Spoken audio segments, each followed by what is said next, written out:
Édouard Delagrange, bonjour. Merci d'avoir accepté cette invitation à RFQ, la nouvelle radio des Français au Québec. Vous êtes français installé ici depuis une trentaine d'années. Tout à fait. Bien ça.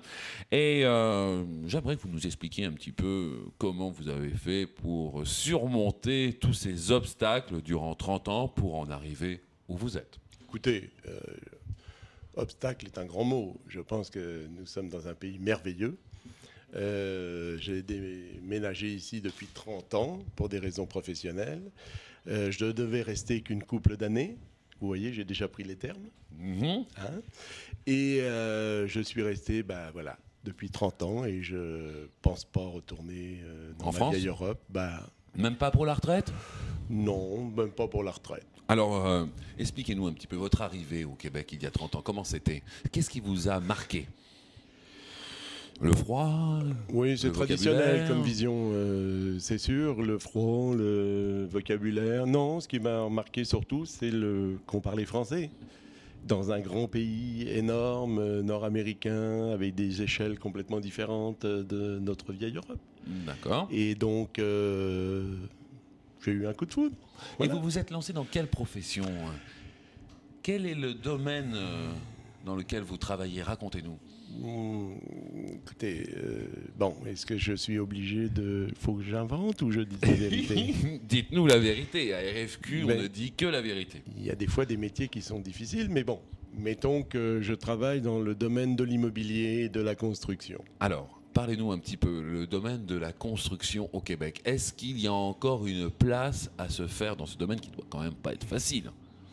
Oui, il y a toujours une place, puisque c'est quand même un créneau important. On est d'un pays en plein boom économique, donc je ne vois pas beaucoup de problèmes. Et puis au niveau immobilier, au contraire, c'est très très intéressant pour les jeunes Français qui veulent venir s'installer? Français, jeunes Européens. On ne parle plus maintenant de France, on parle d'Europe. Enfin, aux dernières nouvelles. Tout à fait.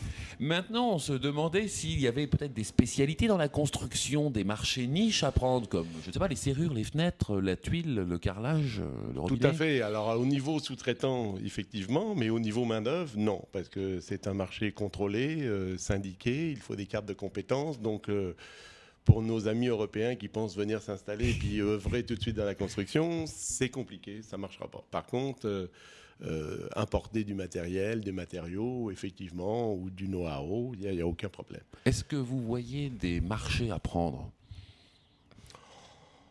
Les marchés à prendre, je ne sais pas. Oui, il y a toujours des marchés à prendre, notamment dans les huisseries, dans tout ce qui est fenestration. En Europe, je pense qu'on a une petite coche un peu supplémentaire, surtout avec les nouvelles visions, notamment de campagne, de fenêtres, ouverture à la française, etc., moins traditionnelles ici au Québec. On a des ouvertures, oui, pour ce genre de matériaux et de produits. Oui. Donc les Français qui nous écoutent et qui sont dans ce domaine d'activité peuvent toujours venir faire un séjour au Québec? Je leur conseille. Oui. Oui, c'est un conseil. C'est un conseil qui vient de Monsieur Delagrange, on va le prendre pour du cash. C'est un conseil. Eh bien, Monsieur Delagrange, je tiens à vous remercier. Je sais que vous avez peu de temps. Merci beaucoup d'être venu. Et pour finir, donc, on encourage les Français à venir s'installer au Québec, surtout ceux qui sont dans la construction. Il y a toujours 2-3 places.